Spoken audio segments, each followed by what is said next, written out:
Here we are at Coughton Court on a visit, and you can see, if you look in the background here, you've got all that sort of Tudor history with the Throckmorton family, and throughout this area we've got the sort of the quatrefoil. You see it in the middle and you'll see it around the garden, repeats itself. That's the family crest, and this garden and house is steeped in history. You've got all the sort of Henry VIII sort of wanting to annul his marriage and that, and then you've got the opposition from the Catholics at the time, and then you've got priest holes here where they had to hide away. You've even got apparently the gunpowder plot. They think that it might have been hatched here, so Guy Fawkes in this sort of part. So there's a lot of history. So we're going to be having a look at the garden, and this little formal area is brilliant. You've got a little white Petler rose here, which is a beautiful rose which doesn't get black spot. You've got Nepetas, you've got Taxus there, and lovely peonies and all sorts of different things in the border. Lovely Exocorda in the middle. So lots of things to look at here. It's a fabulous garden, and we're going to take a look. There's some monochromatic borders within as well. So let's go and have a look. So just have a look at those beautiful Portuguese laurel, Prunus lusitanica, against that box edge, and what a fantastic opening it is with that lovely Tudor arch, and then got a fantastic building. So here's the quatrefoil, and that repeats itself. Absolutely beautiful hydrangea quercifolia. That looks stunning there, really good, and some beautiful hellebores to the right, to the left of it, and some nice polystichums there. So excellent, good architecture with the peony to the right. So we've got a beautiful Magnolia grandiflora, and it's the structure here at Cofton. Lovely box hedging. So now we're coming into one of the biggest highlights of Cofton. We're just going to go in through the walled garden, in through this door, and it opens up a lovely little chocolate box of plants. So as we go in, you can see we're greeted here by a lovely hydrangea Annabelle in the distance, and there's euphorbias, and there's shield ferns, and as we swing round you can see you've got the lovely Philadelphus belle-étoile, beautiful star with its bubblegum scent, fennel and euchera at the base. But the other great thing about this garden, it combines climbing roses, you'll see bulbs, and it's all beautifully integrated, and there's a lovely amount of ground cover. You can see there's hellebores, there's begonias, there's a little bit of periwinkle in there I can see, and one or two shield ferns, and then you go into honeysuckles climbing up and over this lovely sort of pergola. It looks great. A little Phygelius capensis there tucked away. Nice Physocarpus in the background, contrasting with the purple beech there, Vegas sylvatica purpurea. You can see in the background you've got some delphiniums. Unfortunately the peonies have gone over, and then over there's lots of different phlox and stachys and euchera combining nicely. There's a nice Colwitzia amabilis in the background. And then if you look here, this is really nice. They've got Aurelus maxima purpurea, and then you've got this lovely pink rose on this side, which goes really well with it. And then you've got the penstemon and the Rosa rubrifolia on the other side. And it just looks great against the purple foliage. This is what we call a polychromatic kind of garden. So it's a mixture of all colours. Whereas a little bit later on you'll see the monochromatic borders where you've got distinct hot and cool colours. This has a mixture. You can see you've got those achilles in there, you've got phlomis, but you've also got some red penstemons as well, and blue geraniums. So it's quite a mixture.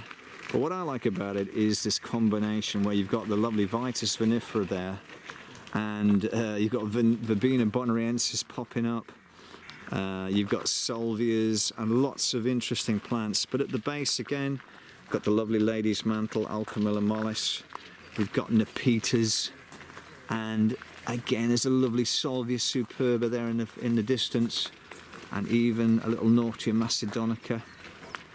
and you go around these corners, and again, lovely ground cover, lovely brunnera just in there, looking really good. The Nepeta overhanging the gravel path, and as we go on further, you can see there was an allium there. It was probably Christophii, and just gone over, so maybe a little bit late in coming round, but lots of climbing roses, one or two pyramid obelisks, and it really does look good.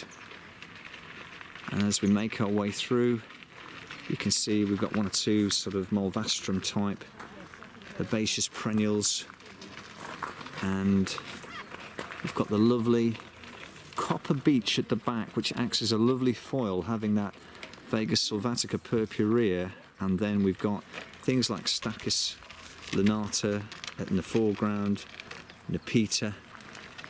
There are things like the lovely campanulas, lovely little light blue campanula there, which ties it all nicely together. And just to the left of that campanula, you've got a sanguisorba, which is a really nice plant, really sort of strong red, tightly packed flowers. Just looking across here, you can see that beautiful urn.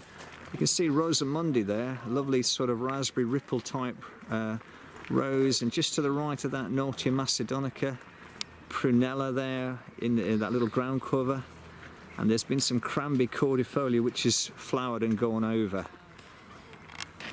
So we've got the Nautia macedonica there with Verbena bonariensis looking good, and in there you can see how they do the roses. They take them up through the middle and train them down the wires at the sides, and that's what maximizes the flowers. And you can see there Nautia combined with the Stachys looks a really good combination, and one or two geraniums popped in, and just looking along here you can see some Artemisia ludoviciana type on the left, and again a lovely little arch there with a clematis growing up over the top of that one.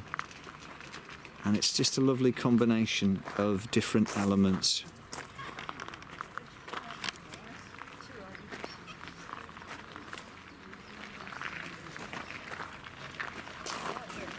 Here we've got a little bit of Centuria lutea. This is one of the sort of yellow cornflowers, a herbaceous one, which is quite interesting.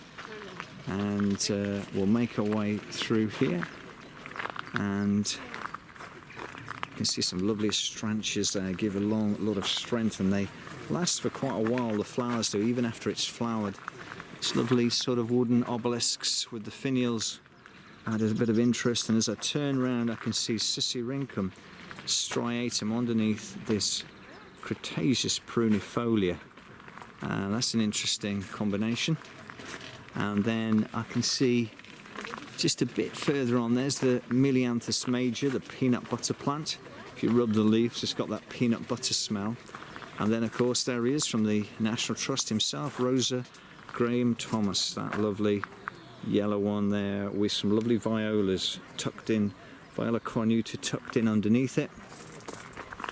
And then here, this would have been lovely a few weeks ago with this allium, Christophii and salvias and Nepetas and geraniums, and of course some penstemons, which would look really good. So we've got some nice Artemisia there, and of course you've got the lovely white Epilobium, the willow herb, but unfortunately it's a little bit invasive, and that's one of the problems you have when you're actually looking after a garden like this, is you're going to get rampant plants which want to take over, and you've got to check them back, and every now and again you have to overhaul a border. A thing like a garden like this builds up, and it'll take 3 to 5 years to reach its potential, and then again you've got to take it down and rebuild it. So it's quite a job to do to make this look good year in, year out. The lovely aconitum, the lovely monkshood, beautiful colour there. Things they've done really well at Cofton, of course, is the use of roses. And this is William Lobb, and if you look closely at William Lobb, you'll see it's a moss type rose. Look at the moss there on the side, that's these little glands. It's not, it looks like moss, and hence why they call them moss roses, but it's a beautiful rose, and again just going over, but a really nice one. And as we step through, we go through past the purple beech, and we're then into lovely lavender. And you can see there in the distance we've got the lovely weeping silver pear, Pyrrhus salicifolia pendula, lovely sort of pyramid yew trees. And this is a nice little area, very simple area with 4 grass sort of plats. And then we turn into this avenue here. And in the next garden you can see there's 1 or 2 interesting things that they've done with the wisteria, and they've made the beds catrophile shape, the family crest shape. There we've got this lovely little sort of pool, very formal pool, formal circular pool, and then you can see Erigeron caravensis, the fleabane, which is growing all around it. In the distance there you can see the Vitis coinetia brand, lovely big leaf on that, into this Chinese memorial garden. And then I can see that there's some lovely Lilium regale, which Ernest Wilson would have brought originally back from China. And always remember the story when he was finding this, he fell, had to use his camera tripod to hold him up, and called the lily limp. So there's the Lilium regale. And this is where the history really hits you, because over there we've got the Protestant church, so you've got the Henry VIII type of church, of course. He developed that, and then you've got the Catholic church, which the Throckmorton family are connected with behind me. See a lovely Cranby cordifolia there. In the distance, that's a lovely little plant, or big plant I should say, that you can have in herbaceous borders, lovely frothy sort of white flowers, a bit like Gypsophila in a floristry arrangement. It's gravel path. Look at the way the plants tumble over, and you get this kind of softened pathway, sort of curves waving in and out, and it just makes a lovely edging to this whole area. And it's just got lovely penstemons there that are coming out in full flower, good strong alchemilla and geraniums. And then you've got the begonia there anchoring or weighting down the front of that border, and it's just beautifully done. Nice portion of Hosta Siboldiana Francis Williams, and there's a little bit of damage, but it's looking fairly clean. Beautiful fennel, and then the lovely Cosmos Verbena, Dahlia and Perilla looks great. So what we've got here is a beautiful monochromatic border, and so we kick off with some beautiful Nymphophias, some Achillea and Macleia in the background, shifting of course across to the Euphorbia mellifera. There's some beautiful Aeoniums there, look at them, fantastic, the Atropurpureum, into Euphorbia griffii Fireglow, and then they've got some beautiful red Carnas, fennel of course, the Ricinus tucked in there, and just looking across here we've got the lovely Lychnis chalcedonica, and look how they've used the Cotinus there to add a little bit of shade into this border, and then some Hemerocallis on the front with Euchra Palish purple, and then we've got some lovely red salvias, and then some lovely Erimuris bungii just tucked in there with the dahlias just in front. And then moving across you've got that lovely Nymphophia kind of Inca series, and then Achilleas, and then you've got the lovely sort of Achillea, the terracotta type, the lovely colours in that to give interest. More Lychnis chalcedonica, and then we have what looks like some lovely Bishop of Llandaff dahlias. And we've got some Helianum autumnale, a lovely red one, and then moving across we have some more Aeoniums, Nymphophia, and then with another Cotinus on the far end, and that completes this sort of red border, really looking good. In the back there you can just see some Inula orientale, that lovely Inula just sticking up at the back to add a little bit of height So a really hot border. Across to this more cooler colour, you can see that you've got the eryngium starting off on the left with some Polychromatic, a little buddleia at the back, and some lichness just in front of that, popping down to some lovely big stachys, the big jumbo type, with salvias, nepeta, echinops, and again eryngium Miss Wilmot's ghost type, which is really good. And then we're going across, you can see some gypsophila in the foreground there, and then some veronicastrum in the middle. Got the gaura just in there, a lovely little white gaura, some penstemons, and then into the salvia superba, and then just in beyond that you can see there's some echinops with a, you know, this right at the top, and then we've got some sidulcias, a lovely pink, more salvias, and then looking across here you can see we've got some nice eryngium again. You've got the lovely sort of peanut butter plant tucked down there, Melianthus major, and you've got some more sidulcias, Maclea, there's a little sort of baptisia at the back, and then to finish off with more salvias, lichness, veronicastrum, and you've got some Polychromatic. And on the back wall we've got some figs, the Ficus carica, just adding a bit of structure. Under the border, of course, have a guess what? We've got the pench with the catrophiles again. So this is the family crest, and it's great how it repeats itself subtly throughout the garden. What we have here is sort of hedging, splitting this area up into compartments, and beautiful Tuscany Superb rose. So this is Tuscany Superb, and look at that lovely velvety sort of head on these, which is really nice.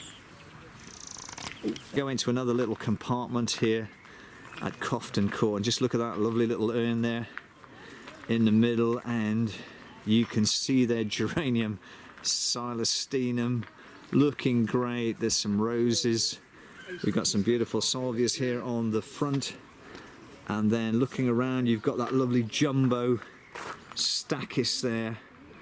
Lavender, of course, at the base, nice campanula at the base of that arch, and then swinging round we then have a mixture of Maclea, which is that lovely sort of beautiful architectural leaf on that. We've got some digitalis in there, and a lovely rose, Rosa Kathleen Harrop, just growing up there. So there you've got your Belgian fence established. We're here at the Bog Garden, and unfortunately they've drained it out, but you can certainly see the Gunner and Manicata there. We've got here some beautiful, some Carangashoma there just on the left. It's a lovely plant, Carangashoma palmata. We've got Ligularia Prelswolski, the rocket, and then Ligularia Desdemona, which is really nice. And then obviously you've got Cornus spathii there, really nice one. Some lovely euphorbias. Yeah.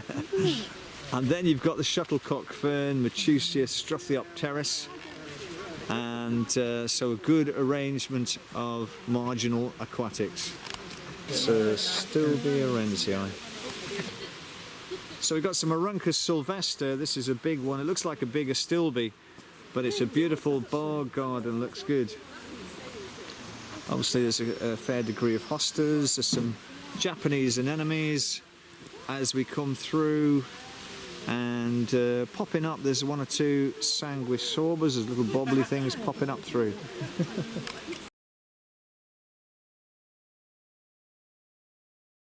Secret areas, we've got a little Humulus lupulus aureus, which is mirrored by the Oreganum vulgareum, the golden marjoram. And then we've got a little bit of sculpture in there. So this is what an RHS course looks like in reality. It's just all coffee and cake. I don't know, what am I going to do? And they say they've enjoyed it. I can't believe it. I can't understand it.